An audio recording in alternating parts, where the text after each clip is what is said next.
Здравствуйте, уважаемые читатели и зрители якутского Саха информационного агентства. С вами Мария Архипова и Николай Борисов. Сегодня мы снова приветствуем вас на нашей традиционной рубрике «Давайте попробуем». И сегодня мы пробуем якутское мороженое, эксклюзивный товар, так называемые мартышки. Кстати, Маша, ты знаешь, откуда пошло вообще мартышки? Наименование народное вот такое, я не знаю, откуда пошло, но можно сказать, что это замороженные сбитые сливки, которые уже на протяжении многих поколений являются одним из любимых лакомств в Якутии. Если вы знаете, откуда пошли мартышки, обязательно пишите в комментариях. Для меня это просто замороженный кёрчах, с детства любимый продукт. Сегодня у нас ИП Зырянов. Открывает нашу тройку 170. суммой 175 рублей. Мартышки из творога с изюмом 350 грамм. Сандалы кёрчах 190 рублей. К сожалению, нету веса. Такой классический вид замороженного кёрчиха. Производится в Якутске от ИП Васильев. Это было куплено на крестьянском рынке ИП Ефремов ПП из Горного Улуса. Цена 200 рублей. Но мне кажется, это чохон. То есть у нас сегодня 3 разных вида мартышек. Давайте попробуем. Начнем, наверное, с ИП Зырянова. Будем есть руками. Интересно. Чувствуется творог. Кислинка есть. И тут присутствует изюм. И, получается, это нетрадиционная форма нашего любимого лакомства.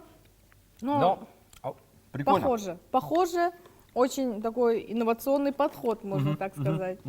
Такое сладенько-кисловато холодное, да?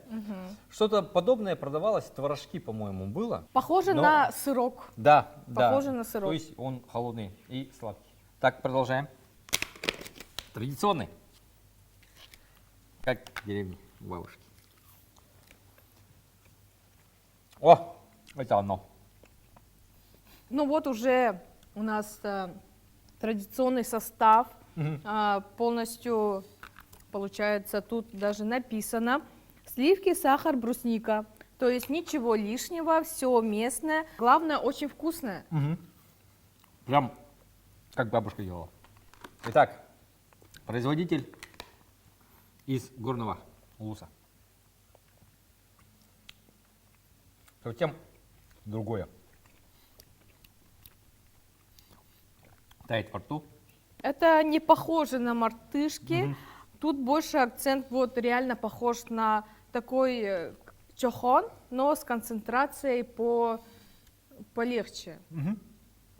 Такое воздушное что-то. Воздушное и тает во рту. Да, конечно, но любителям традиционных мартышек это, возможно, не зайдет. Но не поймут.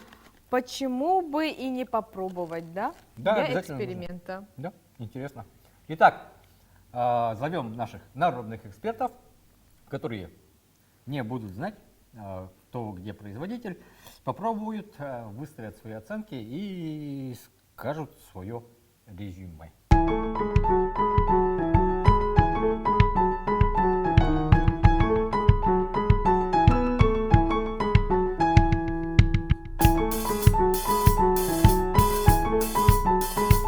Мне больше понравился номер 1, у него такая творожистая текстура интересная, и мне понравилось, что в середине есть ягода, это было как такой неожиданный приятный сюрприз. Меньше всего мне понравился номер 3, потому что он был какой-то слишком жирный и очень неприятный на вкус. Да, мне тоже понравился номер 1 и классический вариант под номером 2. Между двумя? Скорее всего, больше классический. Номер 2. Который, да, ягодный, который. Я скажу тот, который понравился. Это номер 2, потому что они больше всех похожи на мартышки в том понимании, в котором они должны быть. Это взбитые сливки с ягодами или вареньем. Здесь как бы они выглядят как мартышки, и они розовые, видно, что варенье, и это совершенно явно сливки. Номер 2, наверное, на втором месте, но здесь явно присутствует творог. Я знаю, что есть как бы поклонники мартышек именно из творога, но я к их числу не отношусь. Я считаю, что мартышки должны быть только из взбитых сливок. И третий номер Здесь, мне кажется, тоже присутствует масло. То ли это сливки с маслом, то ли это молоко с маслом, но это точно не сливки, поэтому 3-е место. Ну, мне тоже понравился номер 2, как у бабушки, потому что самый классический способ приготовления. Потом идет вот эти творожные, но органолептические, они неприятные на вкус. То есть творог как-то и мартышки — это разные вещи. И 3-й вообще невкусный. Все. Итак, наши народные эксперты сделали свои выводы, и у нас победитель – это классический вариант производителя из города Якутска, замороженный кёрчах.